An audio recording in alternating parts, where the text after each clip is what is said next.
अस्सलामुअलैकुम। आबो हवा और मौसम के साथ मैं हूं नुमान अली कुरैशी। हमारे साथ आज स्टूडियो में मौजूद हैं जनाब डॉक्टर शहजादा अदनान साहब और हमारे साथ मौजूद हैं डॉक्टर तारिक महमूद साहब। सबसे पहले हम ये मालूम करेंगे कि आबो हवा और मौसम मई के महीने में कैसा रहा करता है। तो जनाब डॉक्टर साहब ये बताइएगा कि मई का महीना कैसा रहा करता है। देखें नुमान, जो मई का महीना है बेसिकली ये प्रॉपर समर के आगाज़ का महीना पाकिस्तान में कंसिडर किया जाता है। और जैसे ही मई का महीना स्टार्ट होता है तो दर्जा हरारत में सिग्निफिकेंटली इंक्रीज़ आता है। इसका ज़्यादा इम्पैक्ट जो है वो आपके सेंट्रल पंजाब के जो रीजन है, सेंट्रल बलूचिस्तान है और जो आपके सेंट्रल पार्ट्स ऑफ सिंध हैं और ज़ेरी खैबर पख्तूनख्वा, यानी अगर हम उन एरिया को स्पेसिफाई करें तो मुल्तान, भावलनगर, भावलपुर पंजाब में रहीम यार ख़ान के एरियाज़ हैं, फैसलाबाद है और इवन लाहौर है। यहाँ पर टेम्परेचर जो है वो 35 दिन के औकात में क्रॉस कर जाता है। सिमिलरली अगर हम बात करें सेंट्रल पंजाब और सेंट्रल सिंध के जो एरियाज़ और या बलाई सिंध के जो एरियाज़ हैं, राइट फ्राम सखर, रोड़ी, लाड़काना, नवाबशाह, पटीजन, मुशर्रफ, फिरोज़ वगैरह, दादू, इन एरियाज़ में टेम्परेचर 40 को क्रॉस कर जाते हैं मई के महीने में। और सिमिलरली जो थरपार का जो ईस्टर्न साइड है, थरपारकर है, उमरकोट है, सांगड़ है, इन एरियाज़ में भी टेम्परेचर जो है वो 40 प्लस में रहते हैं। अगर हम बात करें ज़ेरी खैबर पख्तूनख्वा के, जिसमें पर्टिकुलरली बन्नू, टांक, लक्की मरवर, DI खान के रीजन है, यहाँ भी टेम्परेचर 40 क्रॉस करता है दिन के औकात में। जो मई में प्रोग्रेस आएगी और दिन आगे बढ़ते जाएंगे मई के महीने में। और जो सेंट्रल पार्ट हैं बलूचिस्तान के और जो ईस्टर्न पार्ट हैं जिसमें बार खान है, लोरा लाई है, मस्तोंग का एरिया है, इसी तरह झलमक्सी है, इन एरिया में भी टेम्परेचर जो है 40 को टच करते हैं। और साउथ के जो रीजन है, जो कोस्टल एरिया है बलूचिस्तान के, गवादर, पसी, जीवानी, उड़मारा, इसमें टेम्परेचर 35 to 40 रहते हैं। कराची के सिनेरियो में यह है कि टेम्परेचर 35 रहते हैं, सी ब्रीज़ चलती है। जब सी ब्रीज़ कट ऑफ होती है तो टेम्परेचर 40 को टच करते हैं।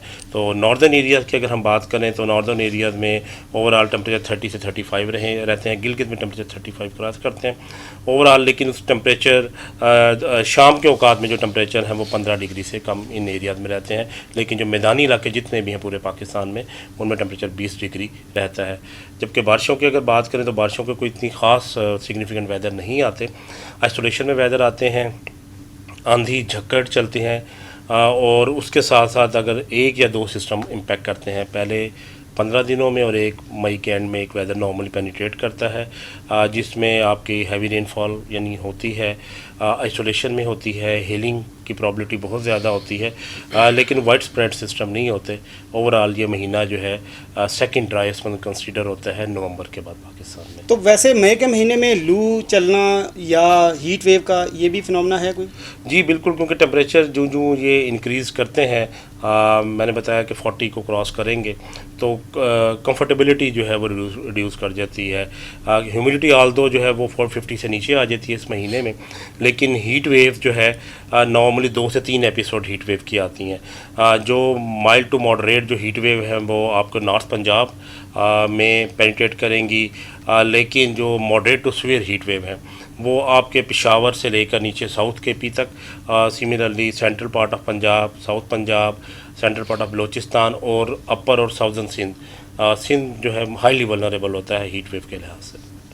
जी तारिक साहब, आप ये बताएं कि जिस तरह शहजादा साहब ने बताया, तो क्या अभी भी इसी तरह की सिचुएशंस हैं या कुछ चेंजिंग भी है? वैसे तो अप्रैल हमने देखा कि वो तो बड़ा अच्छा गुजरा उस हिसाब से, तो मई में भी वही जो हमारा पुराना पैटर्न है वही चलेगा या उसमें कुछ चेंजिंग भी नज़र आ रही है? अगर हम अप्रैल की बात करें तो आपके ख्याल में कि अप्रैल हमारा अच्छा गुजरा है, नो डाउट आम लोगों के लिए अच्छा गुजरा है। लेकिन अगर हम बात करें फार्मर्स के हवाले से तो जो हमारा अप्रैल वेट गुजरा है जी, 160% रेंज जो है वो पूरे पाकिस्तान में नॉर्मल से ज़्यादा हुई हैं, जिसकी वजह से वेदर तो अच्छा रहा। लेकिन अगर हम फार्मर के हवाले से बात करें तो हमारी जो वीट की हार्वेस्टिंग थी वो डिस्टर्ब हुई है, और वीट की हार्वेस्टिंग डिस्टर्ब होने से जो हमारी अर्ली सोइंग थी कॉटन की वो लेट हुई है। तो हम ओवरऑल कह सकते हैं कॉमन लोगों के लिए तो वेदर अच्छा रहा, लेकिन फार्मर्स के हवाले से ये वेदर अप्रैल जो है वो इसकी बारिशों ने और जो बाकी सिस्टम रहा है इससे जो फार्मर्स हैं उनकी एक्टिविटीज़ वो डिले हुई हैं। अगर हम मई की बात करें टेम्परेचर के हवाले से, हमारी सीजनल फोरकास्ट में जो मई का महीना है उसके जो सेंट्रल एरियाज़ हैं पाकिस्तान के, उसमें सेंट्रल अपर पंजाब है, उसके बाद जी लोअर KP, नॉर्दर्न बलूचिस्तान, इसमें जो टेम्परेचर्स हैं जो अभी हम एक्सपेक्ट कर रहे हैं वो नॉर्मल से स्लाइटली बिलो एक्सपेक्टेड हैं। बिकॉज अभी जो हमने एनालिसिस किया है फर्स्ट 10th 7 8 मई, तो पूरे पाकिस्तान में जो टेम्परेचर वो नॉर्मल से बिलो गए हैं। और जो लोअर पार्ट पाकिस्तान का है, जैसे सदर्न पार्ट है, साउथ पंजाब, सिंध और बलूचिस्तान, इसमें जो टेम्परेचर्स हैं वो नॉर्मल के नज़दीक रहेंगे। और यही हमारा एरिया मेन है जो कॉटन ग्रोइंग एरिया है। तो इस रीजन में अगर टेम्परेचर नॉर्मल रहते हैं तो कॉटन के लिए अच्छा रहेगा। तो बारिशों का भी कोई है इसमें? बारिशों के हवाले से अगर बात करें तो 15 मई से पहले एक सिस्टम मौजूद है, और वो मेनली जो इसका इम्पेक्ट है वो upper region of Pakistan including central Punjab और some isolated rainfall in south Punjab, Kashmir and AJK like that. तो सर ये जो ग्लोव के ऊपर मई में कोई इम्पैक्ट्स पड़ते हैं, उसके मतलब ज़रा देखें। जी देखिए, मई में जो है मैंने आपको बताया क्योंकि ये ड्राइस्ट मंथ है सेकंड, तो क्लाउड कवर जो है वो ना होने के बराबर होता है। और नॉर्दर्न एरियाज़ में भी ऑब्वियसली जब टेम्परेचर राइज करेंगे, पर्टिकुलरली गिलगित में मैंने आपको बताया टेम्परेचर 35 क्रॉस करते हैं, स्कर्दू वगैरह में 30 टच करेंगे, और इसी तरह बाकी जो वैलीज़ हैं तो वहाँ पर जो टेम्परेचर के इंक्रीज़ करने से जो है मेल्टिंग का फिनोमेना होता है। और अगर ये हीटिंग जो है कंटिन्यूसली अगर वहाँ माइल्ड हीट वेव्स टाइप सी आती हैं तो वो इम्पेक्ट करेंगी स्नो मेल्टिंग। इस दफ़ा स्नो नहीं हुई है, आपको पता है कि विंटर आपका बिलो नॉर्मल रही, आपकी स्नो कवर इतना नहीं है, तो ऑब्वियसली डायरेक्टली इम्पेक्ट ग्लेशियर्स पे होगा और उनकी मेल्टिंग इस दफ़ा आपको ज़्यादा नज़र आएगी। और जब वो मेल्टिंग ज़्यादा होगी तो उसकी प्रॉबिलिटी है कि गिलॉफ के इवेंट्स भी आपको रिपोर्ट हों।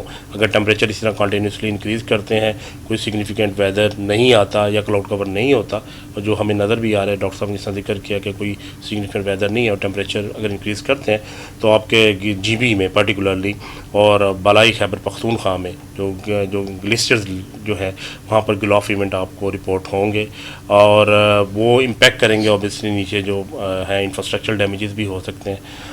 तो उसके लिए फिर ये है कि जो PMDA गिलॉफ सेंटर है वो एडवाइजरी अलर्ट्स जारी करता है, तो तमाम जो स्टेक होल्डर्स हैं वो क्लोज लाइजन विद दीज जो है पाकिस्तान में डिपार्टमेंट गिलॉफ सेंटर से जो है कोलैबोरेशन रखें। तो तारिक साहब ये बताइएगा कि फसलों पर इस महीने जो असरात नज़र आ रहे हैं आपको, वो किस तरह से आप उसको एक्सप्लेन करेंगे?